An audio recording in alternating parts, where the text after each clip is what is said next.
Mfariji ndugu Nyambo na jamaa lake.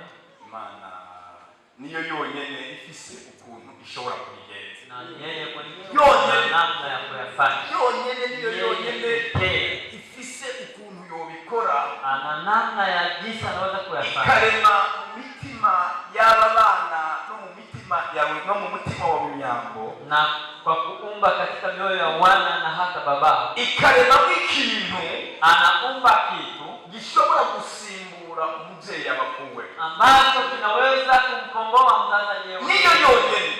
Ni yeye mwenyewe. Na wundi muntu numwe yogira ijambo avuga. Na hakuna mwingine ambaye ana neno la kusema. Yoshobora kubahumuriza. Ambalo linaweza likawafariji. Ariko kuko Imana ari nyembaraga iturusha ubutware ikaturusha ingomezi. Lakini kwa sababu Mungu ni mwenye utawala na nguvu na mamlaka. Niyo yonyene ivuze ngo ego ibari ego. Ni yeye mwenyewe akisema ndio na ndio. Ivuze oya ibari oya. Akisema hapana na ni hapana. Ngo niyo yugurura ntiyagirugara. Yeye ambaye afungura hakuna atakayefunga. Kuvuga ngo imbaraga zayo zirahagije kugira ngo zibe zobaremamo ikindi kintu gishobora gusimbura umuvyeyi abakuwe. Na nikusema ni yeye ambaye ana nguvu zinazotosha kuumbia kitu kinachoweza kumkomboa mzazi aliyeondoka ndani mwake. Haleluya. Haleluya. Yesu ashimwe cyane. Asifiwe. Reka some umutwe w'ijambo tugiye kuganira uhagaze mu gitabo cy'Imigani 25 umurongo wa 2. Acha nisome kichwa cha neno ambalo tunataka kuzungumza ni kwa Mezali 25 mstari wa 2. Imana muri iki kintu ni cyubahiro cyayo, ariko abandi bo guserangura ikintu nicyo cyubahiro cyayo. Umutwe w'ijambo uri kuri ako kantu ka avuga ngo Imana muri iki kintu nicyo cyubahiro cyayo. Na Mungu akificha kitu ni ndio heshima yake.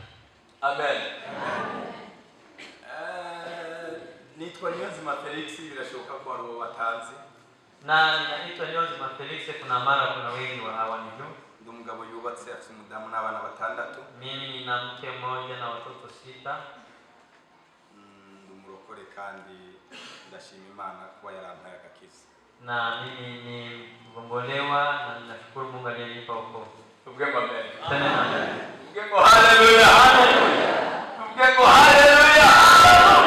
Iyo mutego ndashima Imana kuba yarampaye agakiza. Nikiwa ninasema nashukuru Mungu kwa kuwa amenipa wokovu. Bifise imbaraga nyinshi mu buzima bwanjye.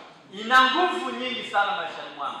Kuko nzi impamvu niyo bizana. Na ninajua sababu na maana yake.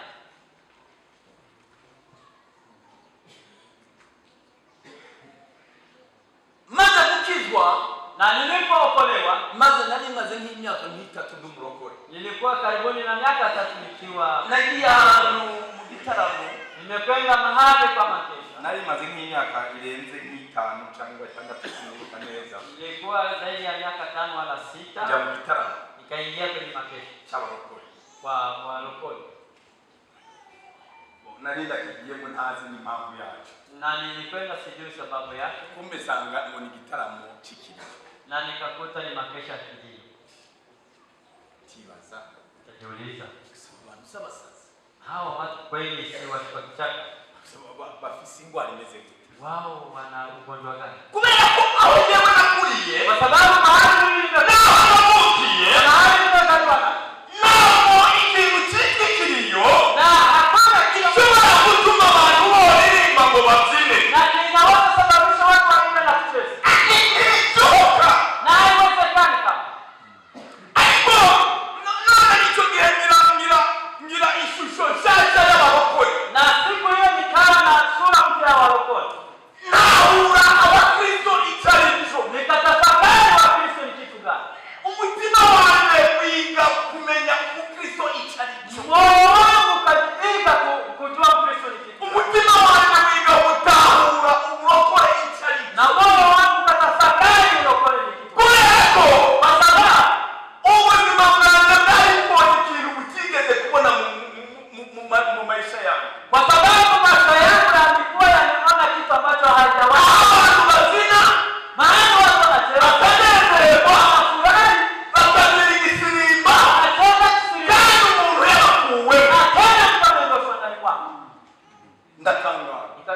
mutima wanje uratangara, moyo wangu ukashangaa, bituma ntinya Umukristo, na ndipo nikaogopa Ukristo, bituma nubaha Umukristo. na nikatii. Reka nkubwire, Acha nikwambie hapa, ubuzima bwanje maisha yangu ntibwigeze bugira ibintu butinya. haukuweza kuogopa kitu. Ubuzima bwanje ntibwigeze bugira ikintu na kimwe butinya. Maisha